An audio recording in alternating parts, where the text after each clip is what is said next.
Dude, what's the fucking point of it all? What what's the fucking point? What are we doing here, man? Why are we even alive? And what the fuck are we doing with our lives? Dude, you can go to work, go to school, you hang out with your friends, you progress through life, you got your goals. I don't know, maybe you play soccer, maybe you climb, maybe you drink some Smoothie King smoothies. Delicious, by the way. What's the fucking point of it, dude? There's no point. There's no point to any of this. We all just mumble along in our precious little lives and think about how important we are, and we think all of our friends matter, and people we work with, they all matter. We think our fucking lives mean something. We're just on a rock. It's flying through the air at 1,000,000 miles an hour. And anything you do or say, anything you think is important, newsflash, fucking it's not. We value our lives, and we just think we have the most crazy and significant lives, and dude, everybody's just living the same exact ones. We just have our emotions, they go up and down. Then we work, and work goes up and down. And then one day you just fucking die. And it's like, what are we even doing here? What's even the point of any of this? Your goals, your ambitions, your problems that you've solved, your problems that you've got, your to-do list, your to-done list, your hopes, dreams, your fears, none of it fucking matters. You're just one little tiny dot on this massive scale of space. Like, I don't know, space is pretty big, man. And we're just one little pebble flying through it. And then we're just one tiny little pebble on the tiny little rock flying through space. And fucking none of it matters, man. None of it fucking matters. Your life, it's pretty useless, frankly. In the grand scheme of human civilization, it doesn't count for a whole lot. And even if it does count for a lot, if you take the most significant person you've ever met, dude, guess what? Their life, insignificant. It doesn't fucking mean anything. Even you look at historical figures, the most prominent historical figures you could think of, good or evil. I don't know, you look at Winston Churchill, or Abraham Lincoln, or Steve Jobs, Gandhi. Or you look at fucking Hitler, or fucking Mussolini, or you look at any of these dudes, and guess what? Life keeps on going. It just keeps fucking going, man. We're just still on this rock, still flying through the air, and you just live your little life. And nobody really gives a shit. Nobody gives a shit. You could do good with your life. You could do evil. And hopefully you do less evil than good. Generally, good things are good. But you could do evil things. And it doesn't make a fucking difference. You could go rob somebody's house. You could go kill somebody. Burn their house down. Dude, it doesn't matter. And on the flip side, no matter how much good you do, it doesn't matter. You contribute to society. Hopefully you make people's lives better. Hopefully you improve their lives. Hopefully you help out the people around you and bake your neighbor's cookies and do good at work and build things that help people, and hopefully you're a useful member of society. But Again, newsflash, bro. You're gonna die, and then the person that comes after you, they're gonna die. And then guess what happens to the person after them? Dude, they're gonna get shot in the head and die. And I know right about now you might be thinking, damn, this is depressing. Yeah, it's pretty depressing. Not gonna lie. But then I was thinking about it a little more, right? And first of all, who fucking cares what your life's like? Another news flash, nobody. Nobody cares if you live good, if you live bad, you do good, you do bad. It doesn't really matter in the grand scheme of things. In the grand scheme of things, in the history of evolution, you know how many bad people there's been? They've been worse than you, I promise you that. They've been better than you, too. I almost will promise you that. And moving forward, someone's going to be better than you, someone's going to be worse than you. That's just how life goes. So, who cares? Right? Who cares about your life? I don't. I don't give two fucks about your life. My buddy over there, he's invisible, so just, don't hurt his feelings. He doesn't give a fuck about your life either. The guy who gave me this Smoothie King, Smoothie, dude, he doesn't care about your life either. But I think that's kind of comforting to some degree, because nobody actually cares about you, so it really doesn't matter what you do. It doesn't matter if you're the best in the world. People only care about their own lives, and they only care about your life insofar as it affects their life. And to me, this was a quite liberating thought, because if nobody cares about your life, then only you care about your life. And then guess what? You can do whatever the fuck you want. Because nobody cares. I don't know if you've seen the movie the movie Ted. Quality movie, right? And in the beginning of the movie, Ted is a teddy bear. In newsflash number 3, he comes alive. A teddy bear that comes alive. And, right? And the whole world just goes crazy. They shit their pants. And they're like, wow, this teddy bear's talking. And it's a movie, right? It's obviously, there are no real teddy bears talking, I hope. But after a period of time, people don't really give a shit anymore. And there's just a talking teddy bear roaming the streets. And yeah, you could say poke fun, and obviously it's a movie, but if that happened in real life, you know what happened? The exact same thing would happen. This teddy bear would come alive, everybody would have feces in their underwear, and then after 6 months, the world would be the exact same. The same. Literally the exact same. No change. So if a talking teddy bear, you talking teddy bear, doesn't change the world, your life isn't gonna either.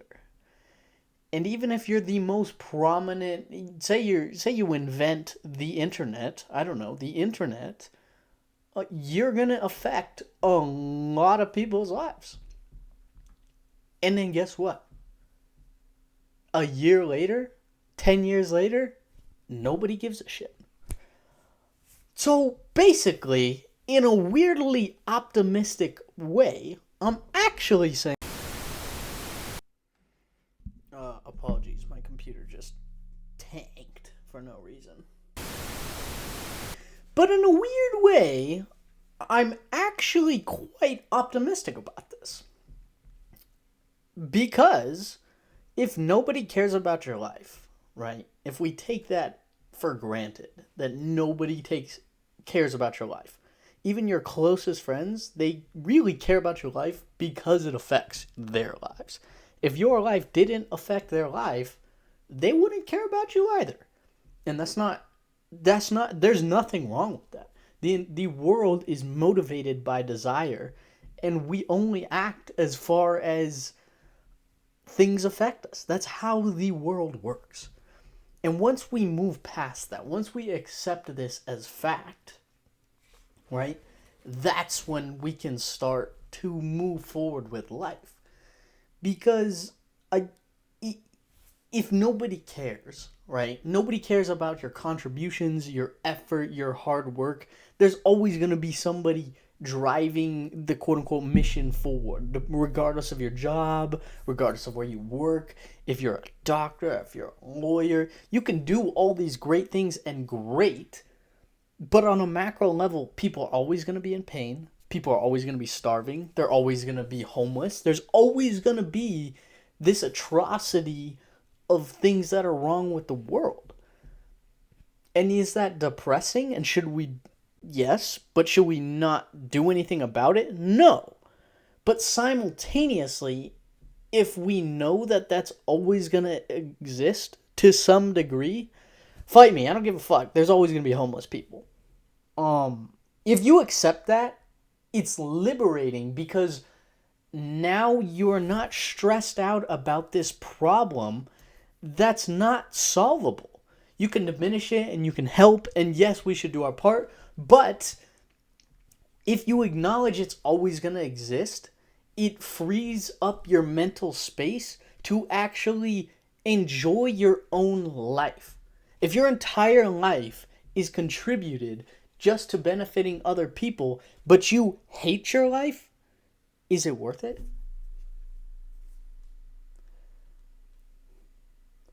I'm not going to say it is or it isn't. Well, I am. It isn't.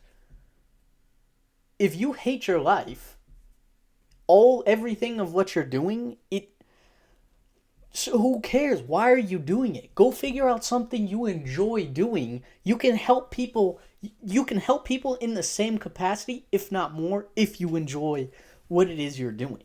So to suffer under the guise that you're helping people or you're doing good or you're motivating or bettering the world is bullshit. Because you can do way more when you're happy. When you enjoy your job, when you enjoy the people around you. So ultimately, what I've come to with this conclusion is that don't give a fuck about any of this stuff. Pursue your own happiness. Cue up some Kid Cudi and go pursue that goddamn happiness. Right? There's nothing else that really matters in this world if you are not happy. If you are not enjoying your own life, then what the fuck are you living for? Who are you living for? And please don't kill yourself. That's more of an argument to please go figure out what the fuck you enjoy, because 9 times out of 10, that thing is also going to help other people. So go figure out what you enjoy, because that thing is going to either motivate people, maybe it'll inspire them, maybe it'll directly help them, but maybe it'll indirectly help them. But chances are you are going to be bettering the world more, way more, if it's something you enjoy doing. So fuck everybody else. And fuck these talking teddy bears. And you gotta go figure out what you enjoy doing. Because otherwise,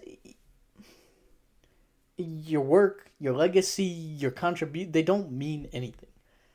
You should not be angry and upset and stressed out, and that's not a life to live. And you're not doing anybody favors by living that life, regardless of the impact that you think you're having. You have to live for yourself. You gotta live for your own enjoyment.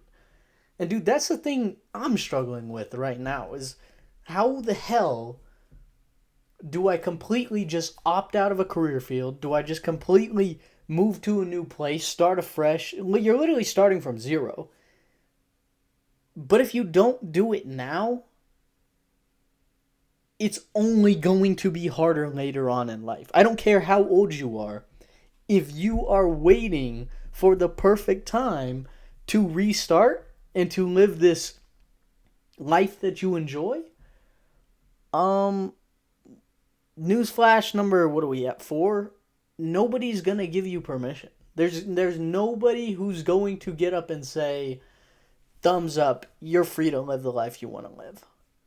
I'm reading this book right now. It's back there, right here. That wasn't it. That was a notebook. But it's called The 5 Regrets of the Dying. There's a shortened version of it.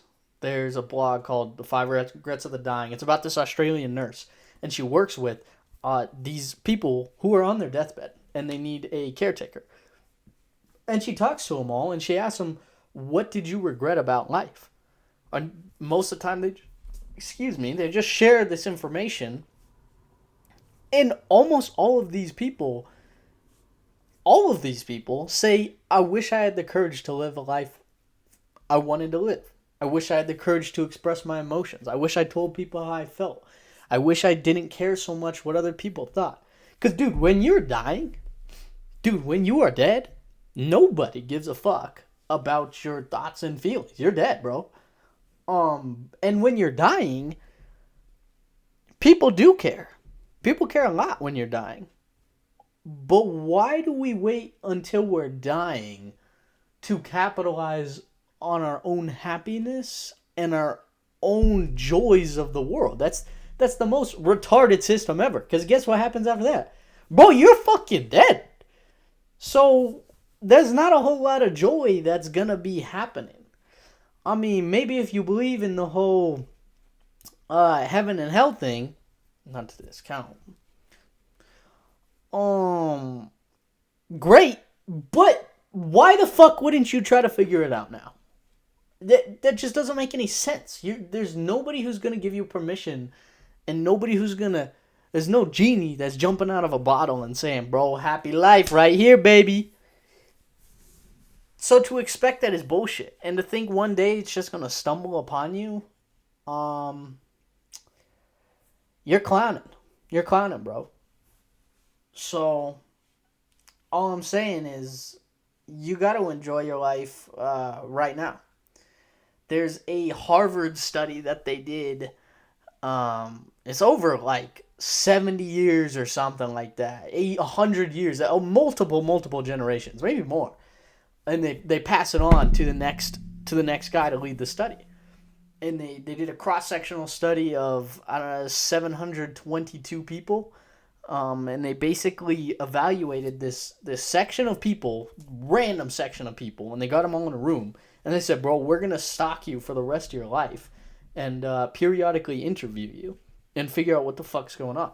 And they would follow these people throughout their lives and basically ask them, their primary question was, how's your life going? Do you enjoy it? What are you doing? Yada, yada, yada. And dude, some of these people, I think one dude ended up being one of the vice presidents. Some dude was living on the streets. Like, dudes were lawyers. Some dudes were garbage disposal. You got the widest spectrum of who these people turned out to be after 70 years of them living, right? And what they found was the determining metric for quality of life, that's what they were trying to get after, was quality of life and enjoyment of life. The primary metric, the only metric that mattered out of all these people as far as quality of life, quality of relationships. The quality of your relationships. Dude, that's what determines your quality of life. If you don't have cool ass people around you, dude, it's not fucking worth it. And I'm in this house by myself right now. There's probably Casper ghosts running around, but I'm here by myself. Dude, I'm making this video and it kind of fucking sucks. Because I'm going to go eat dinner by myself, drink the rest of my Smoothie King, by myself, and then I'll probably go watch some Always Sunny in Philadelphia by myself. And dude, that's kind of shitty. I'm not gonna lie. Uh, there's this there's a cool J. Cole lyric about that in Middle Child about dude, if the brothers, well, he really says the N word, but I'm not gonna say the N word right now. I could, but I don't feel like dealing with the consequences. So I'm not gonna say the N word. But the lyric is, he says, great, I just lost it. Great, I just lost it. He says, I roll some fiends, I love them to death. I got a few mil, but none of them rich. What good is the bread if my brothers is broke? What good is first class if my brothers can't sit? Bro, bars, bro. Alright, J. Cole, flames. But dude, if the homies aren't with you, if the people you love aren't with you and you're not living the life you want with the homies and with the people you love and with your family, dude, life's kind of shitty. Life's kind of shitty. And we do not put enough emphasis as a society on these quality relationships. And even I'll look around and see romantic relationships that maybe not the highest quality.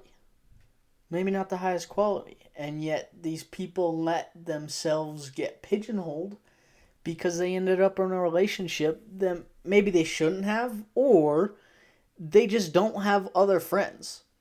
Bro, if you have one person in your life that you defer to for all of your everything, dude, you're gonna piss them off. That's a guarantee. That's a guarantee. There's not one person that is gonna just all your problems. And that's not their job either. And you can't just dump all of your bullshit on this one person. Like, you need a network, bro. You gotta have people that you can rely on. And I found that it's fucking hard to keep in contact with these people once you move away. But if you rely on the location of where you are for the quality of your relationships, then you're relying on your geographic location for the quality of your life. Bro, what the fuck kind of logic is that? That just doesn't make sense.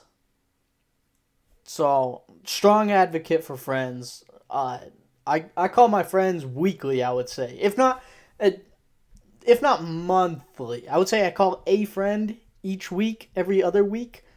But at least every month or couple months. I would say every 6 months, I'm giving regular calls to my closest friends. I have a list of, I got 5 very close friends, and these dudes, top notch. And females. But you can't just not have friends. And the quality of your life is based off the quality of your network. Not the network. Yeah, the quality of your network, not the quantity. Emphasis there, key point there. It's not the quantity of your network, but it's how quality are your relationships. When shit's hitting the fan, can you rely on these people? Do you love these people? Do you respect these people? Would they do anything for you, and vice versa? Are the feelings mutual? Can you talk about anything with them? Can you be unfiltered with them? These are all metrics that I think should be considered and not nearly enough considered in our society. Aristotle talks about his 3 types of friendships. You have your friendships of the good, friendships of the pleasure, and friendships of basically utility.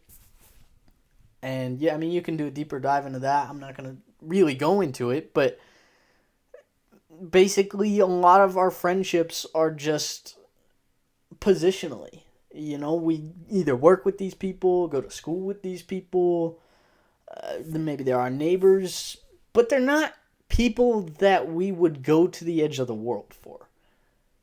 And when you find those types of people, you gotta hold on fucking tight, man. Because those people don't come very often. And I mean, I don't know shit because I'm just a child. But from the older people I talk to and the books I read some fucking books, motherfucker. Um, Old people say, like, you should have some good friends. And, yeah, those aren't my words. Those are words of the old people. Yeah, that's so quality friends, I think, and quality relationships, and those take work and consistent maintenance. You have to reach out to these people. You have to spend time dedicated out of your time and life to go spend time with these people because it goes both ways, and if you don't, there's going to be a mutual drifting. So, yeah, this friends thing, man, it's next level. If you got the right people around you, it really doesn't matter what you're doing or where you're going. Uh, it makes a fucking difference. And I think we also need to put a higher value on people that call us out on our bullshit. As tribal creatures, we we don't naturally call people out. We naturally, conform. We want this tribe. We want to fit in. We want other people to fit in and feel welcome. So we defer to this politeness, at least in the Western culture, and we defer to this very polite and surface. Let's keep it smooth, all right. But those aren't the best friends. You need some friends that call you on your bullshit. Louis C.K. controversy has a good bit where he talks about you're calling somebody an asshole, and you go, oh, I'm not being an asshole. Well, it's not your choice if you're being an asshole. It's everybody else's choice if you're being an asshole. And sometimes we don't know that we're being assholes. So we need these friends who can sit there and say, bro, you're being an asshole. And if you don't have those friends, you're going to keep being a fucking asshole. And eventually, a bigger asshole is going to smack you in the face. So I really do believe we need this higher emphasis on higher quality friends. And when you find them, or rather create them, there's a whole deep dive on that I won't get into, but do hard things with your friends, basically. 36 Questions of Love is also a good rabbit hole. But basically, once you have these friends, you've got to curate them and dedicate time, and you had to go see them. Because it only gets harder as you get older, so I'm told, these old people. And it's... I don't know, man. Friends are everything. And relationships are everything. Family is everything. And if you don't dedicate time to those areas, it gets tough. It gets tough.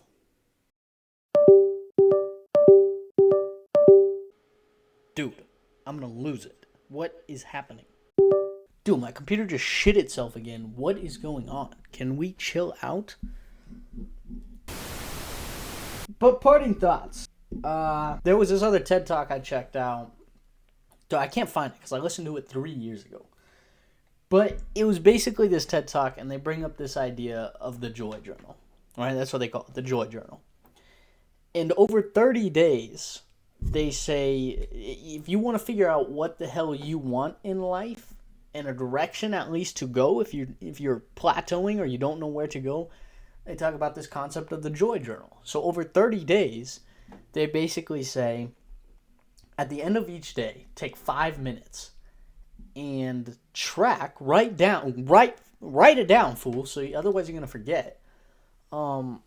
Write down the things that your most favorite thing about the day. What was the moment that just made you the happiest? And data has a weird way of reminding of us because we're not data-driven creatures, but once you put it on paper and stare at it, dude, I did it 30 days. I was like, I'm curious. What is the happiest part of my day? What do I want? I don't quite know what I want, but I know how I feel, and if I can document my feelings. So 30 days later, I look at it. I want to say 28 of the 30 days. 28 of the 30 days. Dude, I was laughing with a friend. I was laughing. It was literally some conversation I had, and I was laughing with a friend. That was the whole thing. This is over a month. This is in college, and I was doing kind of a lot of shit too. Like, as far as sports goes, and as far as classes goes, and as far as interactions go, and the almost every single day, the best thing I did was when I was dick tired at 11 p.m. and I was just laughing with a friend because we happened to be in the same room because we both hated our homework that we were not doing, and it was just us laughing. It was just hanging out, shooting the shit, and just being human. This is getting long-winded, so I don't know how much longer I want to go, but I'm a fan. I think some good shit. All right, this is some good shit. Final thought.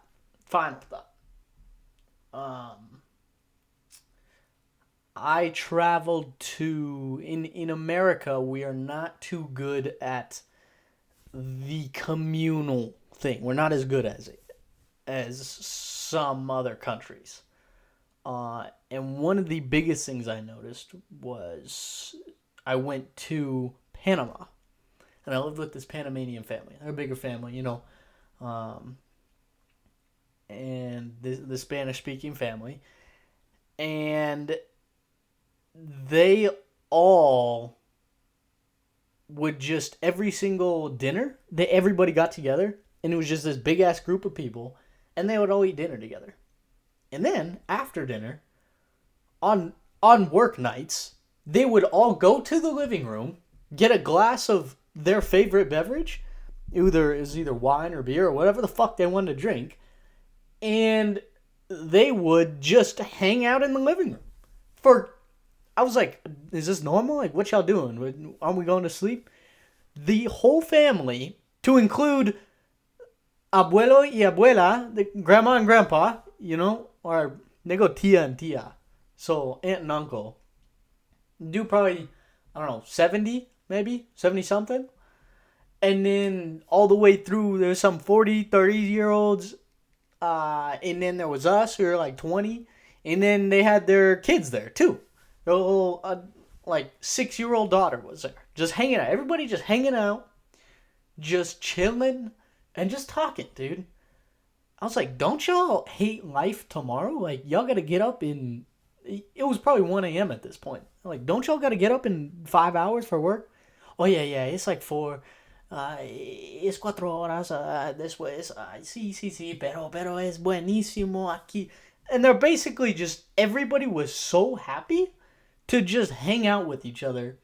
And tomorrow was gonna suck. And they sent us pictures too. They were like at work, like dead, drinking their coffees. But it was 100% worth it, because that's the shit that makes life. Is your people that you just love. The people you love being around, and the people that love being around you. So, what the fuck is life without this joy? Nobody gives a fuck about you or your life, so you might as well go enjoy it, because nobody's gonna enjoy it for you. Figure out people that you want in your life and hold on tight. People are what makes life life. I would encourage you to figure out what makes you happy and start really paying attention, because I think too often we just get on this path of whatever path we're on, and maybe we're happy, maybe we're not, but we don't spend enough time being intentionally happy. So with that, nobody gives a shit about you, and but have a great day nonetheless. So signing off.